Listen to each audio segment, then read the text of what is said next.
देहरादून में विश्व बालिका दिवस के अवसर पर महिलाओं की खेल में सहभागिता विषय पर आयोजित सेमिनार में भाग लेने पहुंचे सीएम धामी ने क्या कहा, आइए देखते हैं।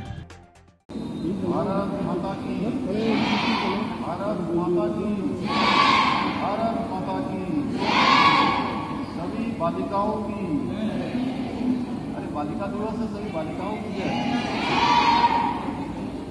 सभी बालिकाओं की, सभी बेटियों की, सभी बेटियों की। मैं भगवती स्वरूप अपनी सभी बेटियों का, उन सभी को मैं आज, चूंकि आज आप ही का दिवस है, आज के दिवस पर सबको मैं अपनी तरफ से प्रणाम करता हूं, सबको नमन करता हूं। और जैसा बहन रेखा ने कहा कि सभी बेटियों के उत्थान के लिए, सभी बेटियों को शिखर पर पहुंचाने के लिए मैं भगवान से प्रार्थना करता हूं कि आप जिन क्षेत्रों का भी चयन करें, जिन क्षेत्रों में भी भविष्य में आप जाएं, उनके शिखरों को छूने का काम करें, यानी अपने लक्ष्य को प्राप्त करने का, आपका लक्ष्य आपको प्राप्त हो। राष्ट्रीय बालिका दिवस जहां एक तरफ हमारी सरकार का भी ध्येय है कि हमारी मातृशक्ति का सशक्तिकरण होना चाहिए और शिक्षा भी उनको प्राप्त होनी चाहिए।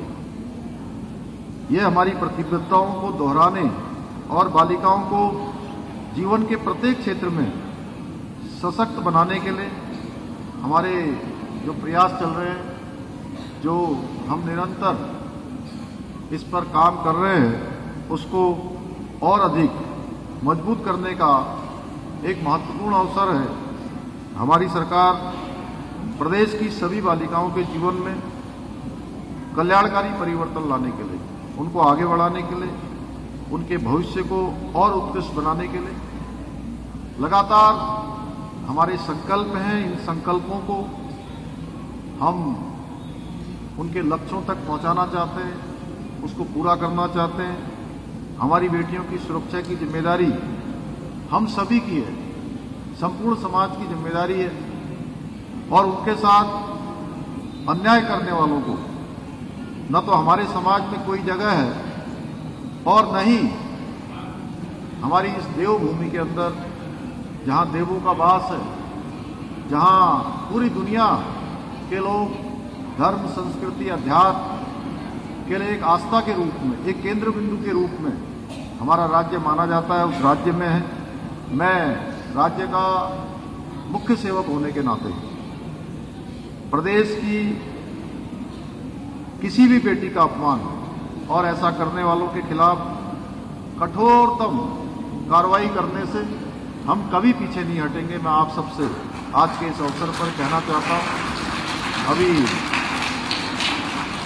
अभी बहन कुसुम खंडवाल जी ने भी यहाँ से कहा कि लगातार हमारे प्रशासन को, पुलिस विभाग को इस प्रकार के बैठकों के माध्यम से लगातार हमने निर्देश जारी किए हैं कि हमारी बेटियों के, हमारी मातृशक्ति के सुरक्षा को लेकर किसी भी प्रकार का कोई भी हम समझौता नहीं करने वाले। इस पे भी हमारी जीरो टॉलरेंस की नीति है और इस जीरो टॉलरेंस की नीति के आधार पर हम काम करेंगे। हमारी बेटियां हमारा शान है, हमारी शान है, हमारा मान है और हमारा अभिमान भी है। हमारे शास्त्रों में लिखा गया है, यत्र नार्यस्तु पूजन्ते तत्र रमन्त देवता, यानी कि जहां नारियों की पूजा होती है, जहां मातृशक्ति की पूजा होती है, वहां देवताओं का निवास होता है, भगवान निवास करते हैं। महान वीरांगना तीलू रौतेली से प्रारंभ होने वाली हमारे प्रदेश भर की वीर नारियों की सूची में टिंचरी माई, गौरा देवी, चंद्रप्रभा, एतवाल, घगोत्री, गरब्याल, बचेंद्री पाल और ऐसे अनेकों नाम हैं। मैं वंदना कटारिया से लेके अनेकों ऐसे हमारी बेटियां हमारे बीच में से निकली है, जिन्होंने अपने अपने क्षेत्रों में शिखरों को छूने का काम किया है, यानी कि अपना सर्वोत्तम देने का काम किया है। जिन्होंने तमाम कुप्रथाओं को तोड़ने का और आत्मसम्मान से जीने की राह इस समाज को दिखाई है, हमारी बेटियों को दिखाई है। उसी परंपरा को आगे बढ़ाते हुए हमारी बेटियों ने हर क्षेत्र में अपना एक मुकाम बनाया है, प्रदेश का नाम रोशन किया है। आज शिक्षा का क्षेत्र हो, खेल का मैदान हो, वैज्ञानिक अनुसंधान हो, सेना के अभियान हो, उन सब में हमारी बेटियां बढ़ चढ़कर भाग ले रही हैं। आज किसी भी मामले में हमारी बेटियां कहीं भी पीछे नहीं है, कहीं भी कम नहीं है। आज प्रधानमंत्री मोदी जी के नेतृत्व में हमारी केंद्र तथा राज्य की सरकार द्वारा प्रारंभ की गई विभिन्न योजनाएं हमारी बेटियों को और अधिक आत्मनिर्भर और सशक्त बनाने में सहयोग प्रदान कर रही है। अभी पिछले दिनों सरकारी नौकरियों को लेकर जो एक संदेह पैदा हो गया था, माननीय न्यायालय ने उच्च न्यायालय ने कुछ उस पर अपना निर्णय दिया था। हम उच्चतम न्यायालय में गए, हम सुप्रीम कोर्ट में गए और सुप्रीम कोर्ट में उस पर हमको यथास्थिति स्टे का ऑर्डर मिला। उसके बाद हमने तय किया कि हम इसको विधेयक के रूप में भी लाएंगे और विधानसभा में हमने अपनी मातृशक्ति के लिए 30% का जो आरक्षण है वो सुनिश्चित किया और सरकारी नौकरियों में अब हमारी मातृशक्ति को 30% का आरक्षण मिलेगा। इसके साथ ही खेल के क्षेत्र में भी महिलाओं को तमाम जो सुविधाएं हैं देने के लिए, उसके लिए हम प्रतिबद्ध हैं। हाल के क्षेत्रों में पहाड़ में बेटियों का जीवन का दूसरा नाम ही संघर्ष था, लेकिन अब धीरे धीरे दृश्य बदल रहा है। हमारे सुदूर सीमांत के गांव की बेटियां भी अपने सपनों को साकार करने के लिए आगे बढ़ रही हैं, समाज के हर क्षेत्र में आगे बढ़ रही हैं। हमारा निरंतर प्रयास है कि हमारी बालिकाएं अच्छी शिक्षा प्राप्त करें, उनका स्वास्थ्य बेहतर रहे और उनको अवसरों का कोई अभाव न रहे, उनको अवसर लगातार मिलते रहे।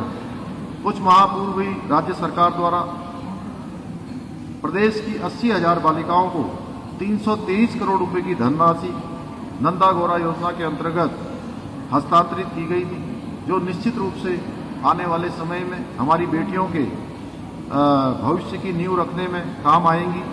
हम अपनी बेटियों के लिए हमारी कर्मठ मंत्री बहन रेखा आर्या जी के कुशल नेतृत्व में अन्य योजनाओं को भी गति प्रदान करने के लिए हम दृढ़ संकल्पित हैं। और मैं आप सबसे यह भी कहना चाहता हूं कि आज के इस अवसर पर आपका ये भाई, आपका ये मामा, आपका ये आप गार्जियन भी समझ सकते हैं, एक एक बेटी तक सभी योजनाओं का लाभ जब तक हम लोग नहीं पहुंचाएंगे तब तक चैन से नहीं बैठने वाले हैं, आराम से नहीं बैठने वाले हैं। विद्यालयों में बेटियों के नामांकन में बढ़ोतरी और लिंगानुपात में सुधार से स्पष्ट है कि बेटियों के लिए चलाई जा रही योजनाओं को साकार करने में हम सफल हुए हैं।